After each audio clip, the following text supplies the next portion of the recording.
hermanos, que abran sus Biblias en Marcos capítulo 9. Seguimos con nuestra serie en el Evangelio de Marcos, Marcos capítulo 9, y vamos a leer los versículos 14 al 29. Dice así la palabra de Dios: Cuando volvieron a los discípulos, hablando de Jesús y Pedro, Juan y Santiago, que bajaron del monte de la transfiguración, vieron una gran multitud que les rodeaba y a unos escribas que discutían con ellos.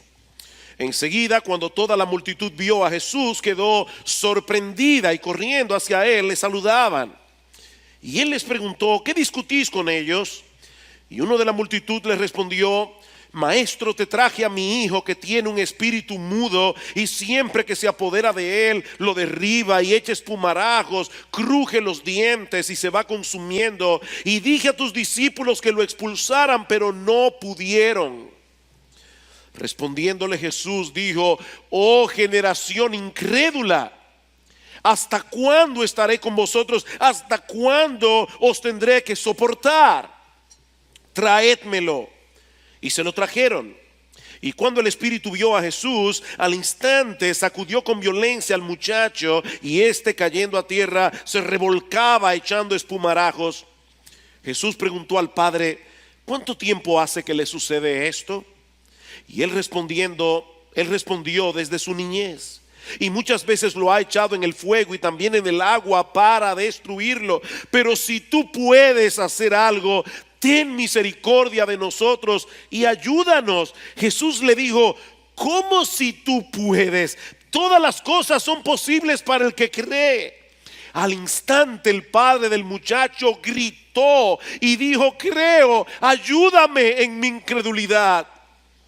Cuando Jesús vio que se agolpaba una multitud, reprendió al espíritu inmundo diciéndole: espíritu mudo y sordo, yo te ordeno, sal de él y no vuelvas a entrar en él. Y después de gritar y de sacudirlo con terribles convulsiones, salió y el muchacho quedó como muerto, tanto que la mayoría de ellos decían: está muerto. Pero Jesús, tomándole de la mano, lo levantó y él se puso en pie. Cuando entró Jesús en la casa, sus discípulos le preguntaban en privado: ¿por qué nosotros no pudimos echarlo fuera? Y él les dijo: esta clase con nada puede salir sino con oración. Uno de los grandes artistas del Renacimiento italiano fue el pintor y arquitecto Rafael. Junto con Miguel Ángel y con Leonardo da Vinci, ellos forman el trío de los grandes maestros del siglo XVI. Rafael murió muy joven, a los 37 años de edad. De hecho, murió el mismo día que cumplió 37 años de edad. Y en ese momento él estaba embarcado en el proyecto que algunos consideran su obra maestra. Es una obra al óleo de 405 centímetros de largo por 278 centímetros de ancho, titulada La Transfiguración.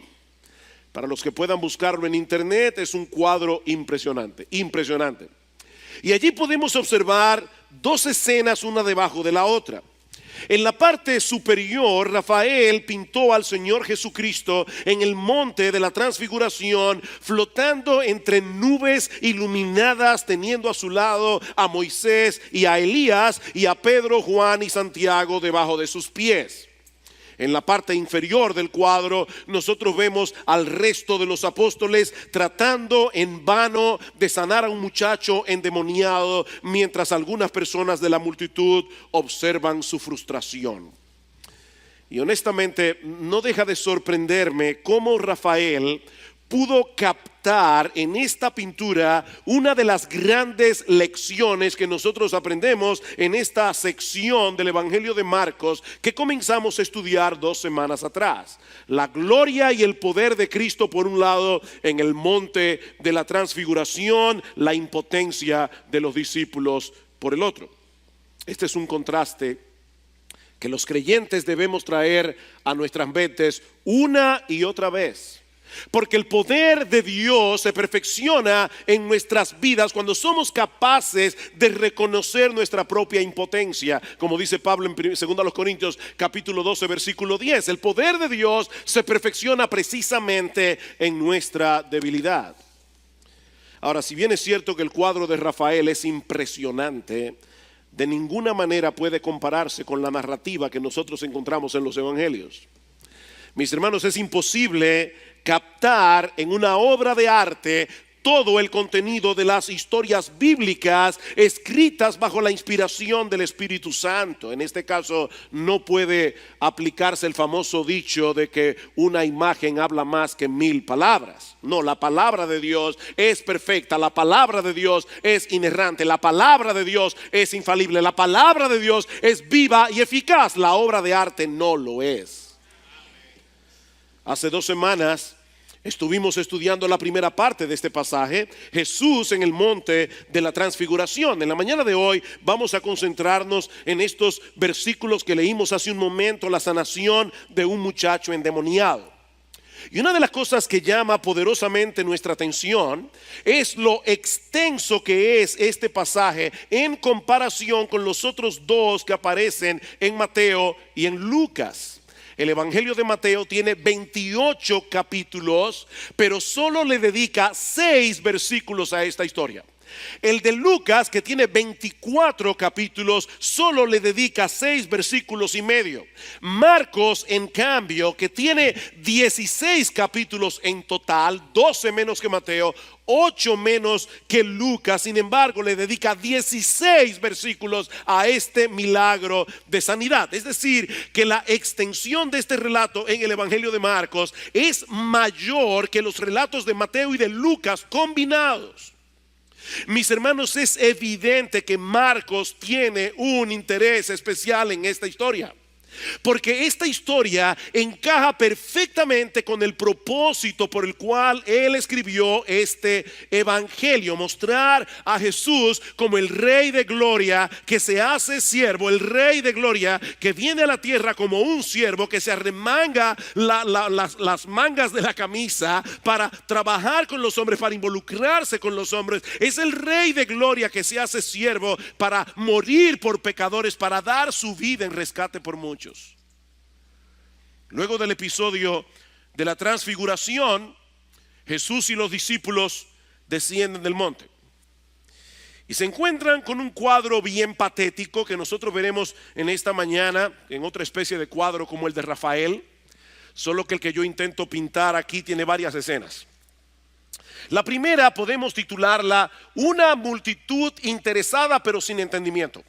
Una multitud interesada pero sin entendimiento. Dice en el versículo 14 que cuando volvieron los discípulos vieron una gran multitud que les rodeaba. Debemos suponer que mientras Jesús y los otros discípulos estaban en el monte de la transfiguración, el padre del niño endemoniado se había acercado cuando vio la compañía de los discípulos, pensando que Jesús estaba allí. Porque él dice más adelante: yo te traje a mi hijo. Él iba pensando que Jesús estaba allí, pero resulta que el Señor no estaba con ellos.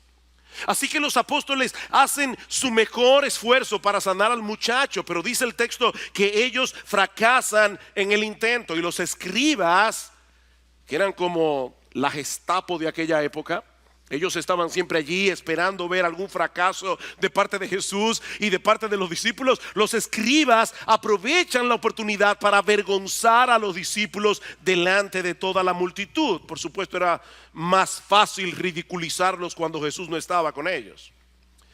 Pero aparentemente estaban tan absortos en la discusión que ellos no se dieron cuenta de que el Señor había bajado del monte y se estaba dirigiendo directamente hacia ellos. Y Marcos nos dice que tan pronto ellos vieron al Señor, todos corrieron hacia Él sorprendidos. Y la palabra que se usa aquí expresa un estado emocional muy intenso, un estado emocional que en algunos casos puede llegar a ser preocupante. Esta es una palabra que solo aparece 2 veces más en todo el Nuevo Testamento. Y las 2 veces únicamente en el Evangelio de Marcos. La primera aparece en Marcos capítulo 14 versículo 33 para describir la angustia del Señor en el huerto de Getsemaní. La segunda vez aparece en Marcos capítulo 16 versículo 5 para describir el espanto de Pedro y de Juan cuando llegaron a la tumba del Señor y se dieron cuenta que estaba vacía. Yo no sé cuántos de ustedes han visto la historia histeria que sufren algunas personas cuando de repente se encuentran delante de un artista famoso. Me acuerdo siempre esa fecha, esa vez cuando los Beatles llegaron a Estados Unidos. Las muchachas caían desmayadas viendo a los Beatles. Bueno, mis hermanos, algo similar fue lo que probablemente sucedió ese día alrededor de la persona de Jesús. Dice en el versículo 15 que ellos al verlo estaban sorprendidos, estaban espantados, estaban alarmados y corrieron hacia él para saludarlo. Y saben, mis hermanos, lo que esto nos enseña: que la popularidad no es una señal inequívoca de éxito ministerial. Porque el interés de la gente por la persona de Jesús no siempre va acompañado por una motivación correcta. La gran mayoría de estas personas eran incrédulas, como veremos en un momento. Ellos estaban fascinados con el Jesús que hace milagros. Ellos estaban fascinados con el sanador, pero no estaban fascinados con el Jesús que vino al mundo a morir en una cruz para salvar a pecadores que merecen el infierno. Ellos no estaban fascinados con ese Jesús que vino a librarnos de la tiranía y de la condenación del pecado. Mis hermanos, hay un montón de mega iglesias en el día de hoy donde no se predica con fidelidad la palabra de Dios, si es que se puede llamar iglesias a ese tipo de lugares. Y se llenan hasta el tope cada domingo de personas que están detrás de un espectáculo religioso, de personas que están buscando algún tipo de beneficio temporal. Pero esas mismas personas rechazan la autoridad de Cristo en sus vidas con todas las fuerzas de su corazón. Yo estoy convencido de que esas mega iglesias han sido levantadas por el diablo para inocular a las personas al mensaje del evangelio. Por si acaso, no es que haya nada de malo en iglesias grandes. Yo no estoy diciendo eso. Quiere el Señor seguir trayendo multitudes a las iglesias donde se predica fielmente el evangelio. Lo que yo estoy diciendo, mis hermanos, es que nosotros debemos recordar que los números nunca son en sí mismos un síntoma de la bendición de Dios. Pero el Señor es tan bueno. El Señor es tan bueno que por encima de las malas motivaciones de los hombres, Él siempre está dispuesto a hacer el bien. Y eso nos lleva a la segunda escena de este relato, que yo he titulado Un padre angustiado y unos discípulos incompetentes. Versículo 16. Y Él les preguntó a los discípulos: ¿qué discutís con ellos, con los escribas? Y uno de la multitud le respondió: Maestro, te traje a mi hijo que tiene un espíritu mudo, y siempre que se apodera de él, lo derriba y echa espumarajos, cruje los dientes y se va consumiendo. Y dije a tus discípulos que lo expulsaran, pero no pudieron. Hay varios detalles en este pasaje que yo no quiero que ustedes pasen por alto. Este es uno de ellos. La pregunta de Jesús fue dirigida a los discípulos, pero ellos no respondieron absolutamente nada. Y yo imagino que probablemente la vergüenza de haber fracasado les había cerrado la boca. Pero entonces sale este hombre de la multitud y le explica a Jesús qué es lo que ha sucedido. Su hijo estaba poseído por un demonio, y sus discípulos no habían podido hacer absolutamente nada al respecto. Y yo estoy consciente de que hoy en día hay mucha gente sofisticada que no cree en posesiones demoníacas. Pero hermano, yo quiero que ustedes noten que aquí no dice que el muchacho estaba sufriendo de alguna enfermedad natural y que esta gente supersticiosa se le estaba atribuyendo a un demonio. No, lo que este texto nos enseña es que el muchacho realmente estaba endemoniado. Él estaba endemoniado. Y yo sospecho que la razón por la que mucha gente no cree en este tipo de historias que aparecen en los evangelios es simplemente por el hecho de que se encuentra en la Biblia, y no porque ellos sean más objetivos y civilizados en el manejo de la verdad. La televisión está llena de programas que presentan relatos de casos paranormales, y muchos de ellos están en el rating número 1 de audiencia, en canales aún como Discovery. a la casa de fantasmas. Ese es un programa de Discovery. Cuando los fantasmas atacan, encuentros con extraterrestres, historias de ultratumba, portales hacia la muerte. Las mismas personas que rechazan los relatos de la Biblia son capaces de creer este tipo de cosas. Por eso se ha dicho con mucha razón que el problema de los incrédulos no es que sean incapaces de creer la verdad, es que son capaces de creer cualquier cosa menos la verdad. Ellos son capaces de creer cualquier cosa. Pero mis hermanos, nosotros tenemos todas las razones del mundo para confiar plenamente en el relato bíblico, porque esta es la palabra de Dios. Es la palabra de Dios, infalible, inerrante, inspirada por el Espíritu Santo. Y este pasaje no solo nos dice que este muchacho estaba endemoniado, sino que al mismo tiempo, en una forma muy vívida, con muchos detalles, Marcos quiere presentarnos aquí la verdadera cara de la maldad. El demonio había hecho miserable la vida de este muchacho y la vida de sus padres. Él no podía hablar, él no podía huir, él tenía convulsiones. Más adelante el padre le dice a Jesús que muchas veces el demonio arrojaba a este muchacho al agua, lo arrojaba al fuego tratando de destruirlo. Queridos hermanos, esta es la verdadera cara de la maldad. ¿Saben cuál es el problema que tú y yo tenemos en nuestra lucha con el pecado? Que lo malo no nos parece tan malo como es en realidad. Ese es el problema. El pecado nos resulta atractivo. El pecado sigue siendo destructor, porque el diablo nos presenta el departamento de publicidad y nos esconde el veneno, nos esconde el anzuelo. El chisme no parece tan malo, la murmuración no parece tan mala, la pornografía tampoco.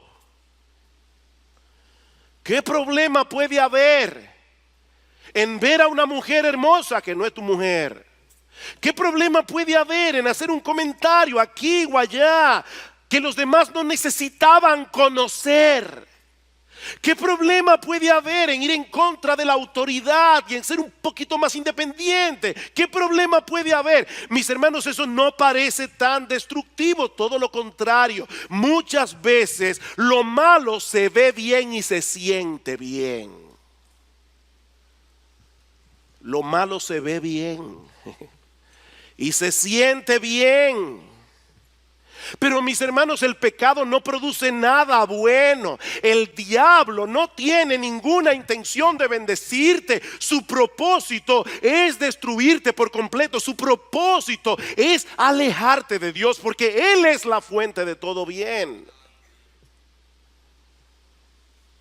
Escucha con atención, mi amigo que estás aquí en esta mañana. La maldad siempre produce frutos podridos. Siempre produce frutos podridos, aunque eso no sea tan evidente al principio. Esa es la verdadera cara del pecado. Ahora, yo quisiera tener la capacidad de ayudarlos en esta mañana a ponerse por un momento en el lugar de este papá. Yo quiero que ustedes se trasladen y se pongan en la piel de este hombre. Hermanos, este hombre día tras día veía a su hijo consumirse debido a esta influencia demoníaca. Día tras día, este muchacho tenía que estar lleno de llagas, tenía que estar lleno de heridas, lleno de golpes.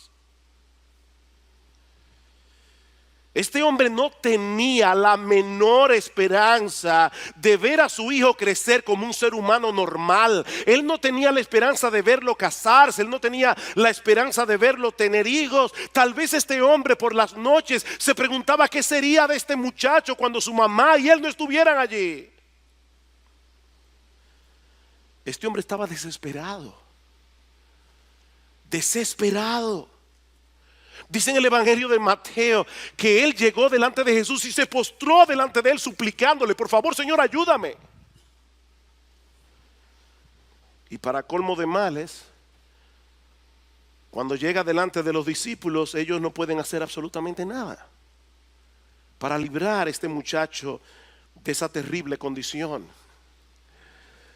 Pero ahora el Señor está presente allí con ellos y el panorama cambió por completo, y eso nos lleva a la tercera escena de este relato que yo he titulado una reacción airada pero compasiva.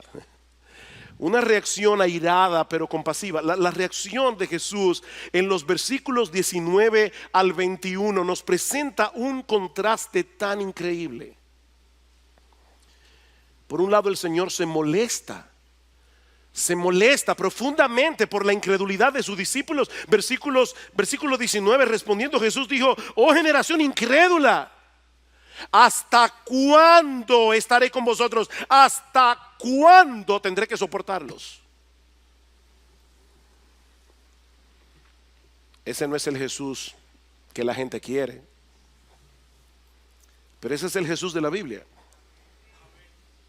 Mis hermanos, Jesús está revelando aquí el profundo sentimiento de decepción que Él siente hacia sus discípulos por su falta de fe. Y esto es algo que debe ponernos a pensar. Sí, el Señor es increíblemente paciente con nuestras debilidades. Pero estamos meditando al estudiar este pasaje, hermanos, no pensemos ni por un momento que Él reacciona con indiferencia ante nuestra incredulidad.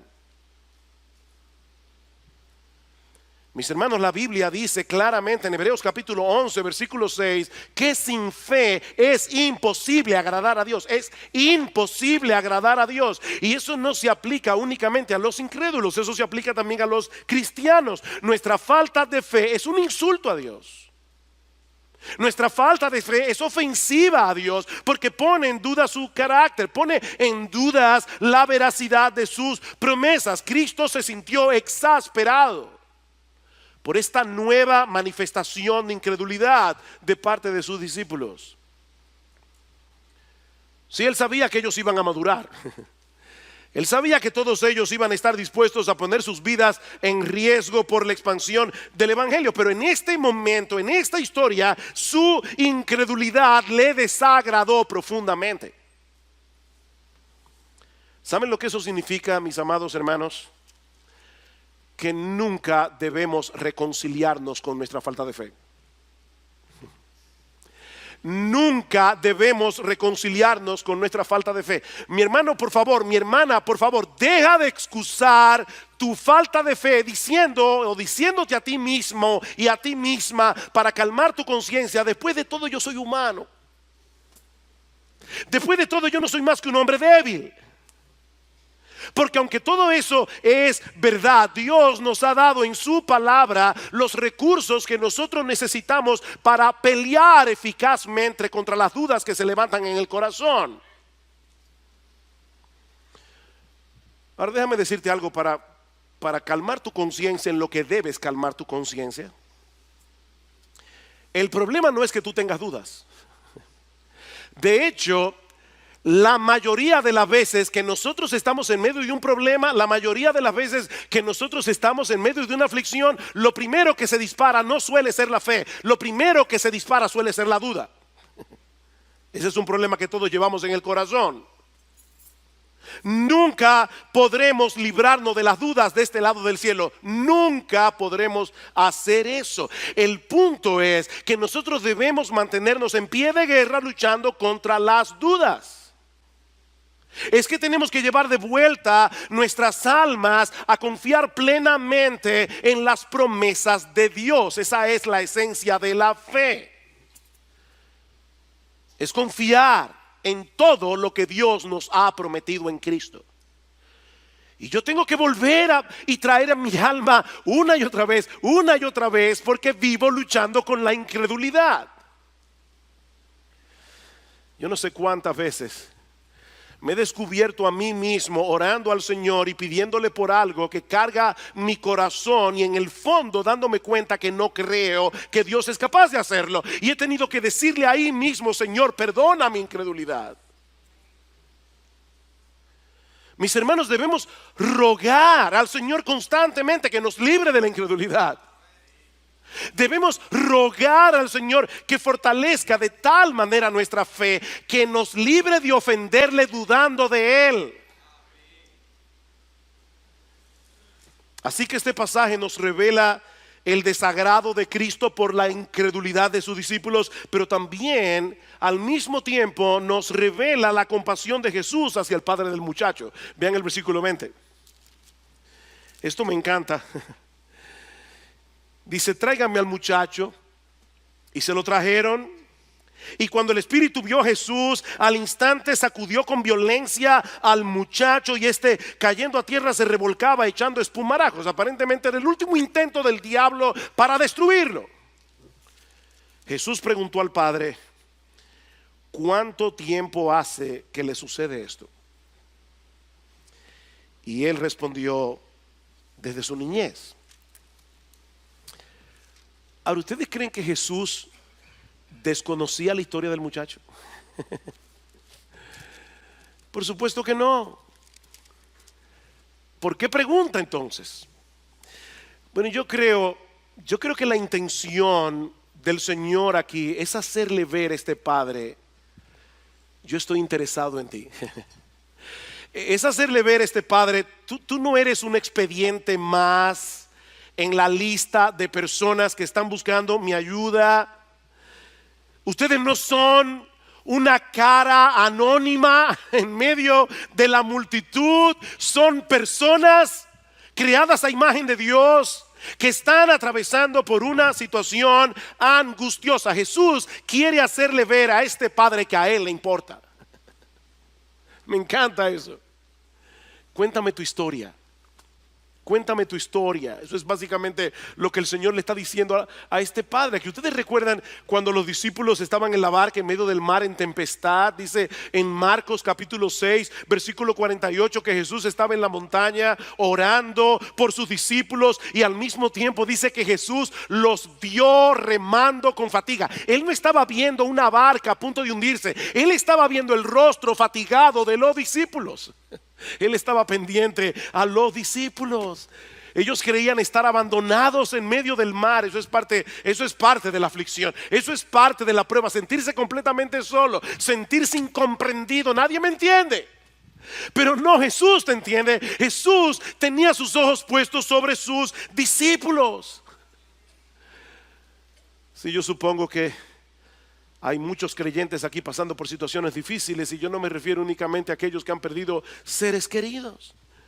En el mundo tendréis aflicción, como las chispas se levantan para volar hacia el aire, así el hombre nace para la aflicción. Y mi hermano, si ese es tu caso, recuerda, tú no eres un rostro anónimo en medio de la multitud. Jesucristo te compró con su sangre. Jesucristo ahora vela por ti como la niña de sus ojos.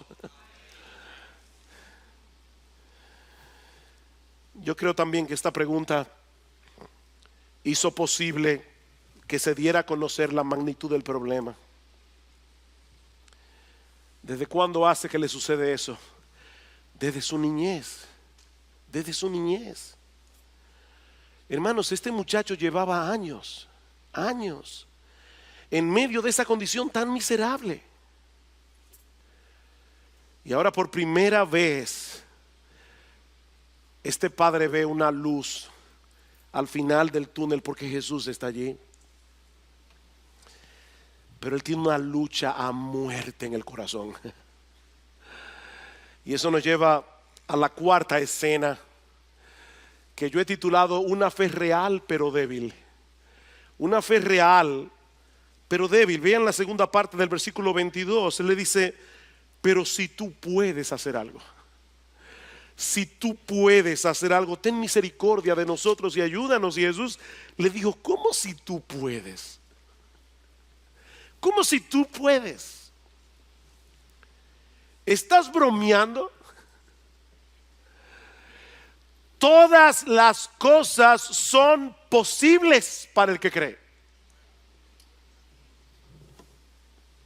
La duda del padre no era si Jesús tenía la disposición de sanar a su hijo. No, la duda era si él podía hacerlo. Si realmente tienes la capacidad de hacer algo, es lo que este padre está diciendo. Por favor, yo te ruego que tengas compasión de nosotros. Y Jesús le responde que si tengo la capacidad de sanar a tu hijo, el problema no está en mi capacidad de sanarlo, el problema está en tu capacidad de creerlo. Todas las cosas son posibles para el que cree. Y por supuesto, hermano, de más está decir que esto no es un cheque en blanco para que nosotros pidamos a Dios todo lo que se nos antoje. ¿Qué dijimos que es la fe? La fe es la firme convicción de que Dios ha de cumplir todo lo que Él ha prometido. No todo lo que a mí se me antoje, todo lo que Él ha prometido. Y una de las cosas que Él ha prometido es hacernos bien y no mal todos los días de nuestra vida, aunque eso implique muchas veces decirnos que no. ¿Ven el punto? El punto es que la fe es como la llave que abre el cofre de los tesoros de Dios para sus hijos. Somos nosotros los que ponemos un límite a lo que Dios puede hacer en nosotros y a través de nosotros. Ahora, ¿qué es lo que el Señor está tratando de hacer aquí? Yo creo que Él está tratando de hacer dos cosas. La primera es retar la fe de este padre para llevarla a otro nivel. Él está retando la fe del padre. Yo creo que Dios muchas veces nos coloca en situaciones donde Él reta nuestra fe. Por el otro lado, yo creo que Él está tratando de darle una lección a los discípulos, pero eso lo veremos en un momento. Él le dice a este padre: ¿cómo que si yo puedo? La pregunta es si tú crees. Y este hombre al instante, eso es lo que hace un papá, al instante, el padre del muchacho gritó: creo, ayúdame en mi incredulidad. Wow, qué honestidad. Este hombre realmente creía en Jesús. Él creía en Jesús, pero era una fe muy débil. Era una fe pequeña. Este hombre necesitaba crecer en su fe. Y para poder hacerlo, él hizo exactamente lo que él tenía que hacer: pedírselo a Jesús. Él hizo lo que él tenía que hacer: pedírselo a Jesús. Mis hermanos, dice en Hebreos capítulo 12, versículo 2, que Jesús, nuestro Señor y Salvador, Él es el autor, Él es el perfeccionador de nuestra fe. Este padre hizo exactamente lo que él debía hacer: reconocer delante del Señor que él estaba lleno de dudas y pedirle a Él la gracia que él necesitaba para poder seguir creciendo en fe. Y mis hermanos, hay una gran lección aquí para todos nosotros. Decía Juan Calvino que en todos los hombres la fe siempre está mezclada con incredulidad. Nadie llegará a tener tanta fe de este lado del cielo que deje de luchar con la incredulidad. Eso nunca va a pasar, no de este lado del cielo. Esa es una batalla que nosotros tenemos que pelear cada día, pero es una batalla que de ninguna manera podemos pelearla en nuestras propias fuerzas. Tú no puedes crear fe en ti por el simple hecho de decirte que debes tener fe. Este hombre no quiso aparentar tener lo que él no tenía. Con toda transparencia, con toda humildad, le dice al Señor: yo creo en ti, pero yo sé que no creo lo suficiente. Señor, en este momento yo tengo una guerra a muerte en mi corazón con las dudas. Yo tengo una guerra a muerte en mi corazón con la incredulidad, pero yo sé que aún en eso tú puedes ayudarme. No solo en sanar a mi hijo, yo creo que tú puedes, Señor, y te lo ruego, ayudarme en mi incredulidad. ¿Y saben lo que hizo el Señor? Déjeme decirle primero lo que él no hizo. Jesús pudo haberle dicho a este hombre: lo siento mucho. Lo siento mucho. No hay nada que yo pueda hacer por ti hasta que dejes de dudar por completo. Purifica tu corazón de la incredulidad. Vuelve cuando tengas una fe más fuerte y entonces hablamos. No, eso no fue lo que él hizo. Tan pronto ese hombre reconoció su incapacidad, Jesús vino en su auxilio. No es una fe perfecta lo que se requiere, es reconocimiento de nuestra debilidad. Y eso nos lleva a la quinta escena de este pasaje, un despliegue de poder, autoridad y misericordia. Versículo 25, cuando Jesús vio que se agolpaba una multitud, reprendió al espíritu inmundo, diciendo: el espíritu mudo y sordo. Es la primera vez que se nos dice en el pasaje que el muchacho también era sordo. Yo te ordeno, sal de él y no vuelvas a entrar en él. ¿Y saben lo que sucedió? Después de gritar y de sacudirlo con terribles convulsiones, salió, el demonio salió. Y el muchacho se quedó como muerto, tanto que la mayoría de ellos decía: está muerto. Mis hermanos, no hay poder sobre la tierra que pueda ponerle resistencia a la autoridad de Jesús. No existe ese poder. Los discípulos no pudieron hacer absolutamente nada para librar a este muchacho de la opresión. Pero ahora llega Jesús y, sin hacer aspavientos, sin usar ninguna fórmula mágica, le dice a este demonio: yo te ordeno que salgas de él y te ordeno que no regreses nunca más. El muchacho convulsiona una vez más, mientras el demonio parece estar luchando por no salir antes de hacerle el mayor daño posible. Pero Cristo había dado una orden y el demonio no puede hacer otra cosa que obedecerlo. El muchacho queda libre de su esclavitud, pero está tan exhausto que la gente piensa que ha muerto. Pero Marcos dice en el versículo 27 que el Señor lo tomó de la mano y lo levantó. Y hay mucha discusión entre los exégetas, porque la palabra que se usa allí es que lo resucitó. No sabemos si en un sentido metafórico o si realmente el muchacho murió. Pero Lucas añade un detalle adicional que enternece mi corazón. Dice en Lucas 9:42 que Jesús sanó al muchacho y se lo devolvió a su padre.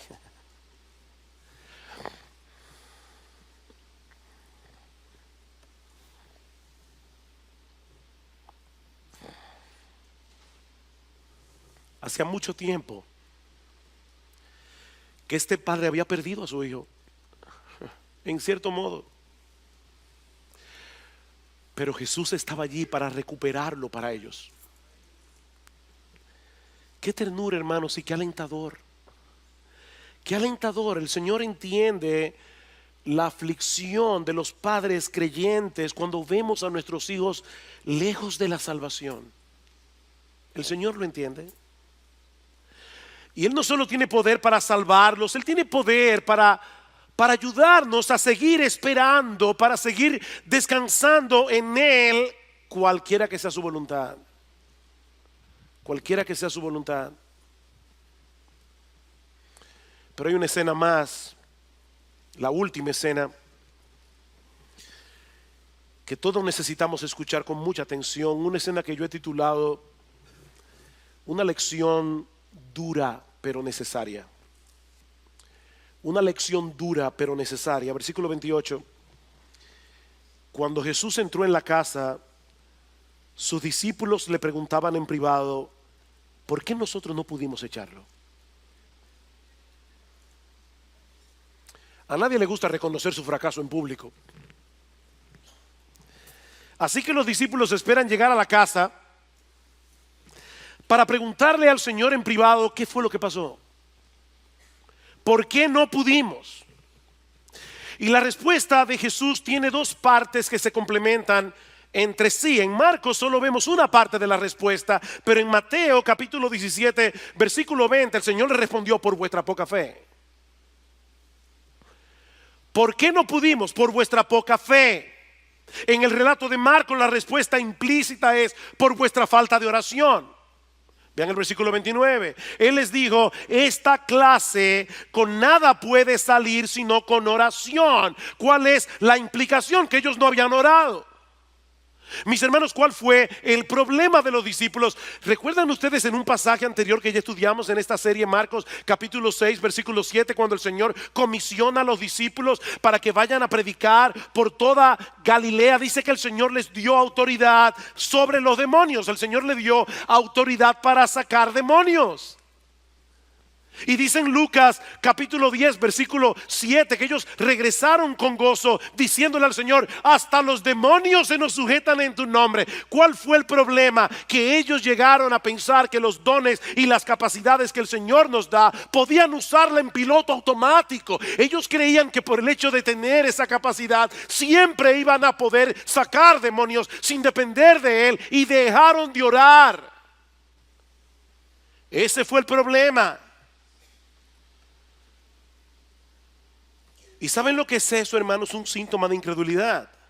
Hay una conexión entre la falta de oración y la incredulidad, así como hay una conexión entre creer en las promesas de Dios y clamar a Dios en oración para que cumpla sus promesas. Hay una conexión.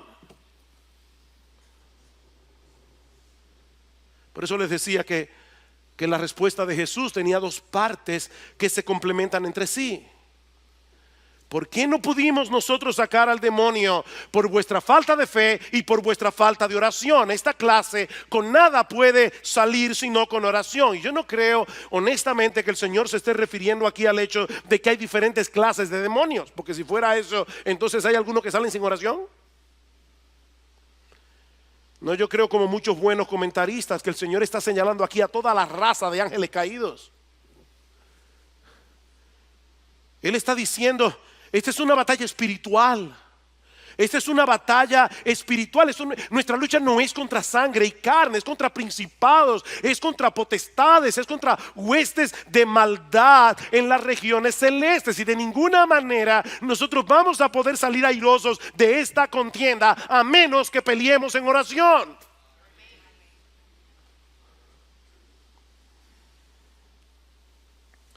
Miren, mis hermanos, nunca me cansaré de repetir esta misma frase, aun cuando estamos en nuestra mejor condición espiritual. Cuando estamos en nuestra mejor condición espiritual, nosotros somos demasiado débiles.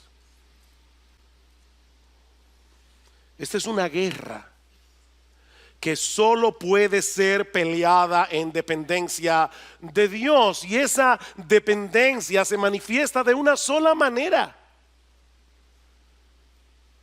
descansando en las promesas de Dios reveladas en este libro, y orando, clamando a Él en oración, buscando su ayuda en oración. Dice R.C. Sproul: cuando enfrentamos un enemigo tan formidable, no es suficiente que dependamos de la reserva de fe que todavía tenemos en nuestras almas. Mi hermanos, no manejes tu vida cristiana con el tanque en reserva. Dice Sproul: tenemos que volver sobre nuestras rodillas. Tenemos que clamar a Dios. Tenemos que hacer uso de todos los medios de gracia que Él ha dado a su pueblo, porque Él nos fortalece a través de esos medios. Es por fe que andamos, hermano, no es por vista. Es por fe que andamos. Y esa fe se alimenta de la palabra, porque se alimenta de Dios, se alimenta de sus promesas en Cristo. Esa dependencia se manifiesta en oración. Déjame hacerte una pregunta, mi hermano.